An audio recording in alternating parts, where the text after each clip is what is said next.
Chevella మల్కాజ్గిరిపై BRS focus assembly సెగ్మెంట్ల వారిగా కోఆర్డినేటర్లు రెండింటికి గెలిచేందుకు ఇప్పటికే కేసీఆర్ చర్చలు అంటూ ఒకరు చూస్తాం. సో ఇక్కడ విషయం ఏంటంటే చేవెళ్ల మల్కాజ్గిరిలో బీఆర్ఎస్ కు డిపాజిట్ కూడా రాదు, రాసి పెట్టుకోండి. చేవెళ్లలో కాసాని జ్ఞానేశ్వర్ ఇక ఆయన అసలు తిరిగిలేని పరిస్థితి కనబడతా ఉంది. ఎక్కడ కూడా ఆయన కేవలం డబ్బులతో తప్ప ఆయన డైరెక్ట్ గా తిరిగేటువంటి పరిస్థితి కనబడతలేదు. ఇక ఇది మల్కాజ్గిరి విషయానికి వచ్చేది రాగి లక్ష్మారెడ్డి ఆయన ఉప్పల్లో ఉన్నటువంటి కొంత పార్ట్ మాత్రమే ప్రభావితం చేయాలి తప్ప మిగతా సెగ్మెంట్లో ప్రభావితం చేయలేటువంటి పరిస్థితి కనబడతా ఉంది. అక్కడ ఖచ్చితంగా బీజేపీ వర్సెస్ కాంగ్రెస్ ఫైట్ ఉండే అవకాశం ఉంది. ఆ రెండు సెగ్మెంట్లు కూడా బీజేపీ గెలిచేటువంటి అవకాశాలు బలంగా ఉన్నాయి. చేవెల్లో మరి కొండా విశ్వేశ్వరరెడ్డి అయితే చాలా సీరియస్ గా పెద్ద ఎత్తున ఆయన ముందుకు పోతున్నట్టు అయితే క్లియర్ గా తెలుస్తుంది. ప్రచారంలో ఇప్పటికే చాలా సీరియస్ గా తిరుగుతూ ఉన్నాడు. ఇంకొక వైపు రంజిత్ రెడ్డి కూడా తన ప్రచారం స్టార్ట్ చేసినట్టు తెలుస్తా ఉంది. అయితే ఇక్కడ ఇక మల్కాజ్గిరి విషయానికి వచ్చినట్లయితే ఇక ఈటెల రాజేందర్ గురించి మనం మొదటి నుంచి కూడా మల్కాజ్గిరిలో ఆయన చాలా సీరియస్ గా ఈరోజు పనిచేస్తా ఉన్నాడు. అక్కడ ఉన్నటువంటి అనేకమైన వర్గాలు ముఖ్యంగా ఏది బీజేపీకి సంబంధించినటువంటి కట్టర్ హిందూవాదులు ఎవరైతున్నారో ఆల్రెడీ ఆయన ఓటేయడానికి డిసైడ్ అయిపోయారు. ఆయనకి ఇప్పుడు కావాల్సినటువంటి ఓట్లను పెంచుకోవడం తప్ప ఆయన చేసే ప్రచారంలో ఇక చాలా వరకు అన్ని వర్గాలను కలుపుకుంటూ పోతా ఉన్నారు. ఒకవైపు తన కుటుంబ సభ్యులేమో ఇటు అపార్ట్మెంట్స్ కానీ మిగతా ఎక్కడైతే చిన్నగా మీటింగ్స్ ఎక్కడైతే ఉన్నాయో అక్కడ పోతూ ఆ ప్రజలను చైతన్యవంతం చేసి వాళ్ళందరూ కూడా బీజేపీ కొట్టే విధంగా ప్రయత్నం చేస్తూ ఉన్నారు.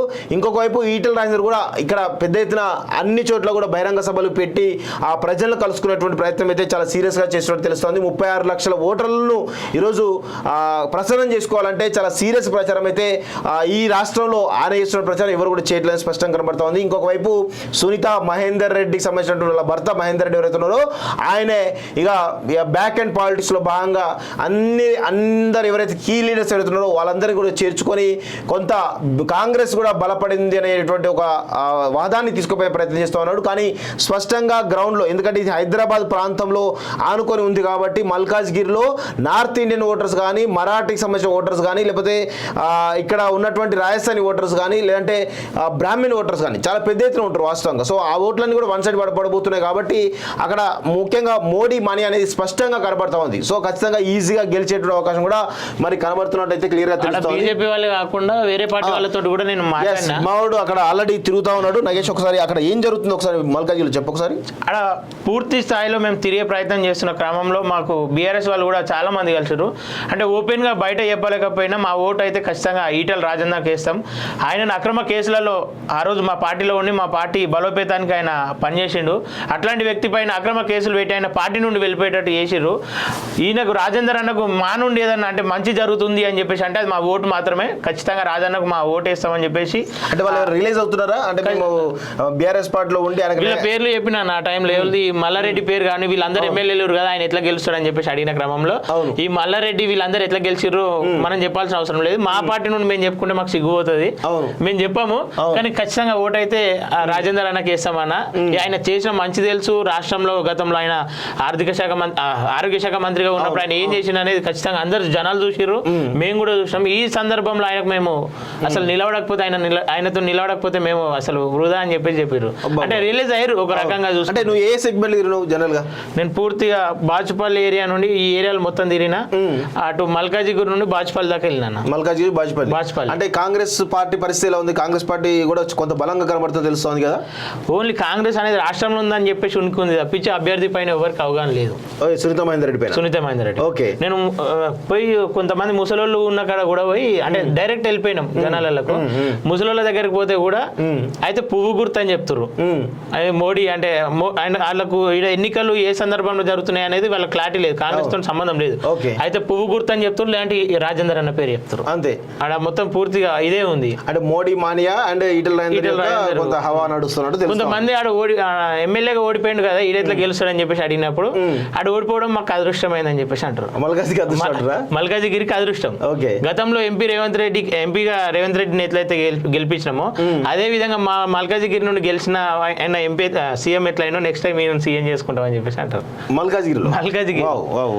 సో ఇది పరిస్థితి మొత్తానికైతే మల్కాజ్గిరిలో ఇటు మోడీ చరిష్మా ఏదైతే మోడీ మాని ఏదైతే గ్రౌండ్ లో స్పష్టంగా కనబడుతున్నట్టయితే నగేష్ చెప్తా ఉన్నారు. అదేవిధంగా ఈటెల రాజేందర్ పైన కూడా కొంత సానుభూతి వ్యక్తమవుతుంది తెలుస్తోంది. అయితే గతంలో రేవంత్ రెడ్డి ఏ విధంగా అయితే ప్రతిపక్ష హోదాలో మల్కాజ్గిరి ఎంపీగా గెలిచిండో ఇప్పుడు కూడా ఈటెల రాజేందర్ మరి ప్రతిపక్ష హోదాలో కనుక గెలిస్తే రాబోయే రోజుల్లో ఇక్కడ మల్కాజ్గిరి నుంచి రెండో సీఎంను కూడా అందించేటువంటి భాగ్యం ఈరోజు మల్కాజ్గిరికి దక్కుతుందని చెప్పి మల్కాజ్గిరి ప్రజలు స్పష్టంగా చెప్తున్నట్టయితే మరి నగేష్ చెప్తా ఉన్నాడు. సో ఇక వీళ్ళు అనేక ఇన్ఛార్జ్ వేసి ఎవరు ఇన్ఛార్జ్ వేసినా కానీ అక్కడ ఏం పరిస్థితి కనబడతలేదు. నెక్స్ట్ ఇక మాదిగలకు నో టికెట్ ఇక రాసి పెట్టుకోండి. ఇక తీవ్రమైనటువంటి అన్యాయం జరుగుతూ ఉంది మాదిగలకి. ఈ కాంగ్రెస్ పార్టీలో 4 స్థానాలు మాలా సామాజిక వర్గానికి కంటోన్మెంట్ టికెట్ కూడా 60 మాల అభ్యర్థికే బీజేపీ నుంచి ఇటీవల కాంగ్రెస్లో జాయినింగ్ ఊహించినట్లే గద్దర్ కూతురు వెన్నెలకు నో ఛాన్స్ అంటూ కూడా చూస్తున్నాం. సికింద్రాబాద్ కంటోన్మెంట్ అసెంబ్లీ స్థానానికి జరిగే ఉప ఎన్నికల్లో కాంగ్రెస్ అభ్యర్థిగా నారాయణన్ శ్రీ గణేష్ను కాంగ్రెస్ ఖరారు చేసింది. గత అసెంబ్లీ ఎన్నికల్లో బీజేపీ తరఫున పోటీ చేసిన శ్రీ గణేష్ ఇటీవల కాంగ్రెస్లో చేరి ఇప్పుడు కాంగ్రెస్ అభ్యర్థిగా బరిలోకి దిగుతున్నారు. ఈ నియోజకవర్గంలో మాదిగ సామాజిక వర్గానికి అభ్యర్థికి టికెట్ కేటాయించాలంటూ ఇటీవల ఢిల్లీలో హైకమాండ్ నేతలకు మెమరాండం ఇచ్చిన ఆ సామాజిక వర్గ కార్యకర్తలు పిడమర్తి రవి పేరును ప్రతిపాదించారు. మాదిగ అభ్యర్థిని ప్రకటించాలని ఢిల్లీలో 3 రోజుల పాటు ఏసీ కార్యాలయం ముందు నిరసనలు ధర్నాలు చేసిన అవకాశం దక్కించుకోలేకపోయారు. గత ఏడాది నవంబర్లో జరిగిన అసెంబ్లీ ఎన్నికల్లో కంటోన్మెంట్ స్థానం నుంచి గద్దర్ కుమార్తె వెన్నెలకు పార్టీ అవకాశం కల్పించింది. కానీ థర్డ్ ప్లేస్కే ఆమె పరిమితమయ్యారు. ఈసారి కూడా ఆమెకు టికెట్ వస్తుందని ఆ నియోజకవర్గ కాంగ్రెస్ కార్యకర్తలు భావించారు. కానీ దానికి బదులుగా 60 మాల సామాజిక వర్గానికి సంబంధించినటువంటి శ్రీ గణేష్ ను పార్టీ అధిష్టానం ఖరారు చేసింది. ఈ స్థానానికి జరిగే ఉప ఎన్నికల్లో అభ్యర్థిని ప్రకటించిన తొలి పార్టీ కాంగ్రెస్. ఇంకా బీఆర్ఎస్ బీజేపీ అభ్యర్థులు ఖరారు కాలేదు.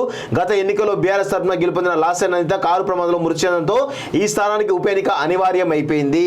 సో మొత్తానికైతే ఏది నాగర్ కర్నూల్, అదేవిధంగా నాగర్ కర్నూల్, వరంగల్, పెద్దపల్లి ఈ 3 కూడా నాగర్ కర్నూల్ మాల, పెద్దపల్లి మాల, అదేవిధంగా వరంగల్ బైండ్ల మాదిగ ఒప్పుకోరు బైండ్ల. ఇప్పుడు సికింద్రా కంటోన్మెంట్ ఎమ్మెల్యే అభ్యర్థి కూడా ఈరోజు మాల సామాజిక వర్గానికి ఇవ్వడం కూడా ఈరోజు పూర్తిగా మరి మాదిగ సామాజిక వర్గానికి కాంగ్రెస్ పార్టీ అన్యాయం చేస్తుందా అనేటువంటి ఒక బలమైనటువంటి వాదన అయితే వినిపిస్తున్నట్టు మనకైతే క్లియర్ గా ఏదైతే మందకృష్ణ మాదిగ ఆయన ఆరోపణ చేసిండో వీటిని నిజం చేసుకునే తోవల్ని నడుస్తుంది. అవును, ఇప్పుడు మాదిగలంతా ఇప్పుడు మాదిగలకు సంబంధించినటువంటి దాంట్లో ఈరోజు ఆర్ఎస్ ప్రవీణ్ కుమార్ బీఎస్పీ పార్టీని వీడి మళ్ళా బీఆర్ఎస్ పార్టీలో తన యొక్క అసలు స్వరూపాన్ని అక్కడ పోయి చూపించడం జరిగింది. ఈ క్రమంలో మాదిగలంతా కూడా ఈరోజు మందకృష్ణ మాదిగ వెంట ర్యాలీ అవుతున్నట్టు తెలుస్తూ ఉంది. ఆయన చెప్పినట్టే చాలా పెద్ద ఎత్తున ఆయన చాలా స్పష్టంగా చెప్తున్నారు, మోడీ గవర్నమెంట్ మళ్ళా వస్తుంది, ఖచ్చితంగా మాదిగలకు సంబంధించినటువంటి ఏదైతే రిజర్వేషన్లు ఏవైతే ఉన్నాయో ఆ వర్గీకరణ ఏదైతుందో చాలా స్పష్టంగా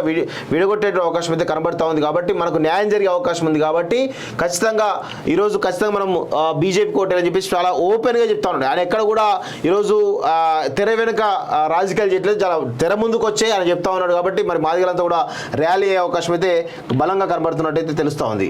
ఇక నెక్స్ట్ ఒకసారి కాలోజీ టీవీ లైవ్ను చూస్తున్న వాళ్ళు ఎవరైతున్నారో దయచేసి ఈ లైవ్ను లైక్ చేయాల్సిందిగా కోరుతా ఉన్నాం మిత్రులారా. ప్లీజ్ లైవ్ను లైక్ చేయండి, కామెంట్ చేయండి, షేర్ చేసే ప్రయత్నం చేయండి. అదేవిధంగా సబ్స్క్రైబ్ చేసుకోవాల్సిందిగా కోరుతా ఉన్నాం మిత్రులారా. ప్లీజ్ కాలోజీ టీవీ ఎవరైతే లైవ్ చూస్తున్నారో లైక్ చేయండి, కామెంట్ చేయండి, షేర్ చేయండి. అదేవిధంగా సబ్స్క్రైబ్ చేసుకోవాల్సిందిగా కోరుతా ఉన్నాం మిత్రులారా. గుడ్ మార్నింగ్ బ్రదర్స్ అందరూ, thank you very much. MP election తర్వాత ఫోన్ ఉండదు, ట్యాంపరింగ్ ఉండదు అంటూ చెప్తా ఉన్నారు. అన్నీ ఉంటాయి, అవి కామన్, అది ఏ గవర్నమెంట్ అయినా చేస్తుంది. రేవంత్ రెడ్డి ఎవరిని అరెస్ట్ చేయడు, ఆల్రెడీ కుమ్మక్కైపోయాడు కాంగ్రెస్ గవర్నమెంట్, 1 yearలో కూలిపోవడం పక్కా అంటూ రావుల వెంకటేశ్వర్లు చెప్తా ఉన్నారు.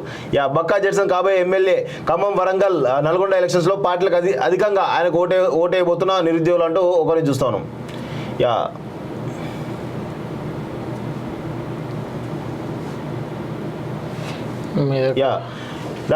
Good morning. కేసీఆర్ నిన్న ఎగిరెగిరి దొరుకుతుండు, ఏంది ఈ కులగన చేస్తే నష్టం ఏంటి, చేయకపోతే